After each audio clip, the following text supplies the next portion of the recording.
Ассаламуалейкум достар. Бүгін біз Салман хан басты рөлді сомдаған 2016 жылы шыққан Сұлтан деген киноға шолып өтеміз. Бейне басталмай тұрып каналымызға тіркеліп қойыңыздар.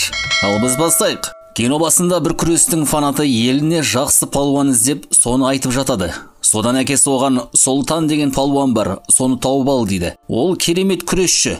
Күш түссе күш бар, еш жеңіліп көрмеген дейді. Жаңағы жігіт Сұлтанды көруге сапарға шығады. Ол жігіт Сұлтанды тауып алады. Кейін Сұлтанға қарап, бізде алдымызда үлкен турнир тұр. Соған қатысыңызшы, қанша сұрасаңыз да төлейміз дейді. Сұлтан болса, жоқ, мен күрес карьерасын тастаған болатынмын дейді. Солай әлгі жігіт ауылдан Сұлтанның досын тауып алып, Сұлтан жайлы сұрай бастайды. Содан Сұлтанның досы оқиғаны айтып кетеді. Жас кезінде Сұлтан және оның досы екеуі ұшатын шарларды ұшырумен айналысады. Сонымен қатар Сұлтан Ямакаси спорты секілді төбеден төбеге секіріп, қысқасы өте шапшаң болған екен. Солай Сұлтан досымен жүрген кезде Афра деген қызды көріп қалып ұнатып қалады. Сұлтан қызға жақындап таныспақшы болады, бірақ Афра менсінбей таныспай қояды. Қыз оған ағылшынша шиткай деген сөзді айтып кетеді. Кешке қарай Сұлтанның досы сол сөзді аударып келеді. Сөйтсе ол сөздің мағынасы жаман екен. Екінші күні Сұлтан қыздың күресіп жатқанын байқап қалады. Күрес біткен соң Сұлтан бірден қызға барып тікілей ғашық болып қалғанын айтады. Сонда қыз оған, мен тұрмысқа шығатын болсам тек қана палуанға шығамын дейді.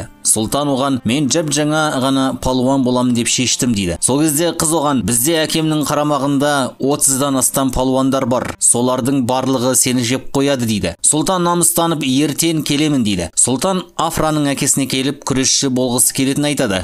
Солай осы елге алтын медаль әкелетінін айтады. Сол арада әкесінің көзінше Афраға қарап қояды. Сұлтан жаттықтырушыға өзінің ұшатын жыландарды ұшырумен айналысамын дейді. Кез келген адамдарыңызды шығарыңызшы, мен оларды жеңемін. Ал егер жеңілсем, қайтып келмеймін дейді. Солай Сұлтан өзінің шапшандығымен жеңіп шығады. Әкесі ертең таңертең кел дейді. Екінші күні Сұлтан қан тапсыру орталығына келіп қан тапсырады. Афра оған қанының 4-ші топ екенін айтады. Бұл ерекше топ екен. Солай Афра оған дос болатынын айтады. Екеуі әңгімелесіп отырады. Қыз оған не үшін күресші болғанын айтады. Арманы алтын медаль дейді. Солай Сұлтан қызды достарымен таныстырмақшы болады. Достар болса, келін қош келдің деп айтып қалады. Оны естіген Арфа Сұлтанға ренжіп тұрып кетеді. Сұлтан оған, бірге жүргесін, сенің маған сезімің бар деп ойладым. Достарыма қызым деп айттым дейді. Бірге жүреміз, күлеміз, тамақтанамыз дейді. Арфа Сұлтанның жағынан бір салып, жаман-жаман айтып тастайды. Қысқасы, достарының көзінше абыройын түсіріп тастайды. Сұлтанның жүрегі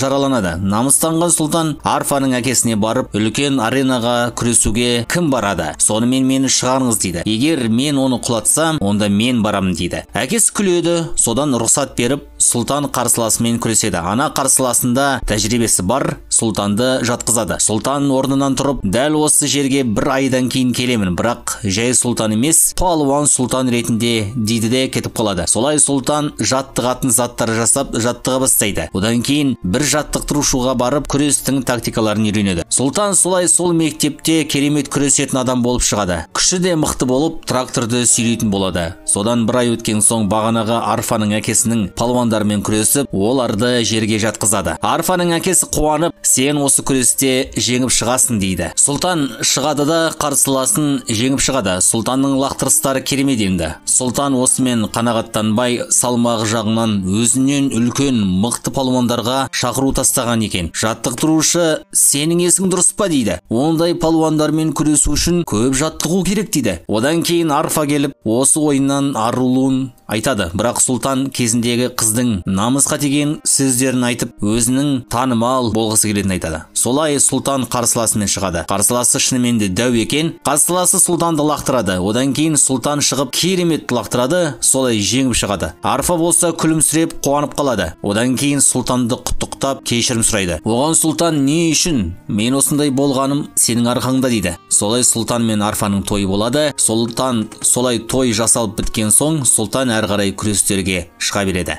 Әр қарай жұп болып сапарларға шығады. Біраз шама өткен соң Сұлтанның әйелі жүкті болады. Арфаның әкесі, сен не істедің? Біздің арманымыз не болды дейді. Сонда Арфа Сұлтанның қуанғанын көрсетіп, қараңызшы, қалай қуануда. Менің алтыным сұлтан, ал алтын медальды сұлтан алып береді дейді. Бірге жаттығатын боламыз дейді. Сұлтанның атағы шығып жарнамаларға түсе бастайды. Солай сұлтан сахнада сөз сөйлейді. Сұлтанның бойында тәкаппарлық билеп, өз-өзін мақтап сөйлей бастайды. Сұлтанды тек қана сұлтан жеңе алады деп қатты сөздер айтады. Тіпті бір журналистің жағынан салып жібереді. Қайнатасы қарап қалады. Әйел болса күйеуіне ренішін айтады. Мен саған алтын медальға ұмтыл деп едім, ал сенің бойыңда тәкаппарлық билеп кетті дейді. Келесі апта мен босанамын, ешқайда кетпеші дейді. Сен керек боласың дейді. Сұлтан, сен қатты кетіп барасың. Мен отбасым үшін арманымнан бас тарттым. Сен тәкаппар болып барасың дейді. Сұлтан болса, жоқ, мен тәкаппар емеспін. Мен тек қана ең күштімін дейді. Солай сұлтан күресуге кетіп қалады. Негізі жеңіс қолында болды, ал әйелі босанады. Дүниеге ұл келеді, сұлтан келеді, ал әйелі дүниеге келген ұлының бойында 4-ші топ қанымен келген айтады. Ал ауылда донор қан болмады, ол қан сенде ғана. Мен саған қал деп айтып едім, енді ұлың өлдірейді. Сен арманың үшін отбасын тастадың, осыдан бастап көзіме көрінбей дейді. Солай сұлтан бір жағынан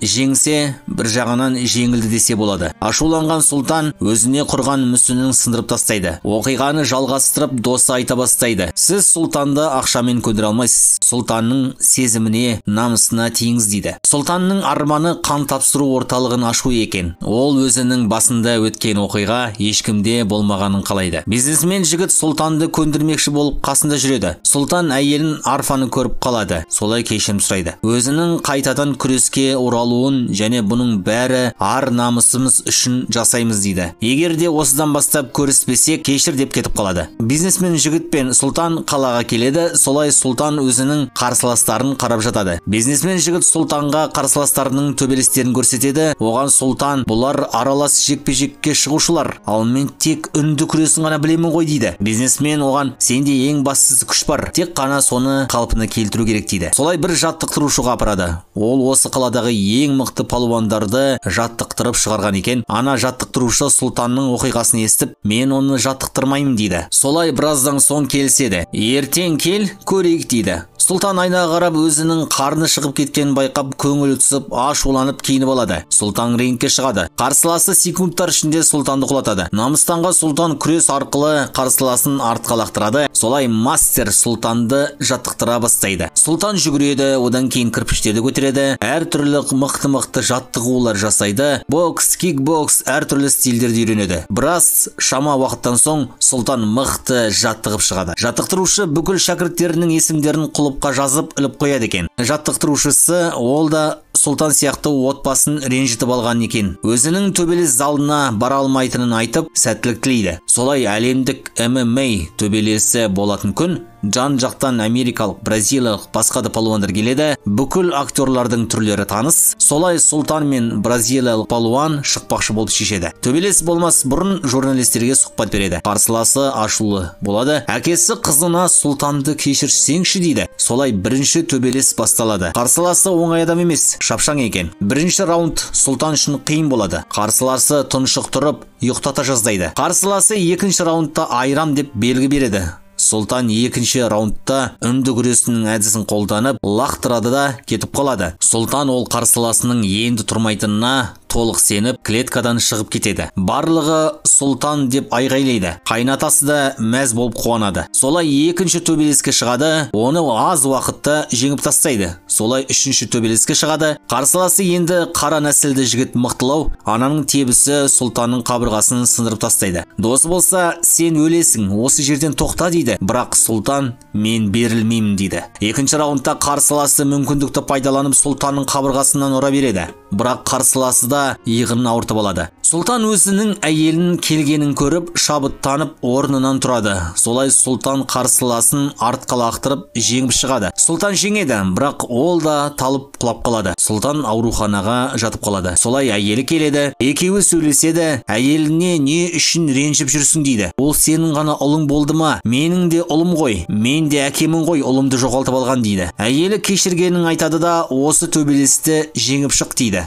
Ал сыртта қаншама фанаттары күтіп күтіп тұрады. Солай Сұлтан финалға шығады. Қарсыласы әлгі Бойконың 3-ші бөлімдегі Маркар Зарор деген актер болады. Ол актердің тебістерін білесіздер ғой. Дәл сол тебістерімен Сұлтанды қаншама рет жерге жатқызады. Солай бірнеше тебістен кейін Сұлтан жерге құлайды. Қарсыласы жеңдім деп қуанып жатады. Сол кезде Сұлтан есін жиып орнынан тұрады. Сөйтіп тұрғанда әр жағынан өз-өзін көреді. Солай өзінің айтқан сөздері есіне түсіп кетеді. Сұлтанды тек қана Сұлтан жеңеді деген сөздері. Солай бар күшімен қарсыласын береді. Әр қарай үйренген стильдер арқылы қарсыласын ұрады. Солай қарсыласын жеңеді. Барлығы қуанады, ал әйелі мен қайнатасы қуанғаннан жылап жібереді. Солай әйелімен құшақтасып, армандаған қан орталығын ашады. Кейін кино аяқталады. Достар, осымен шоу аяқталды.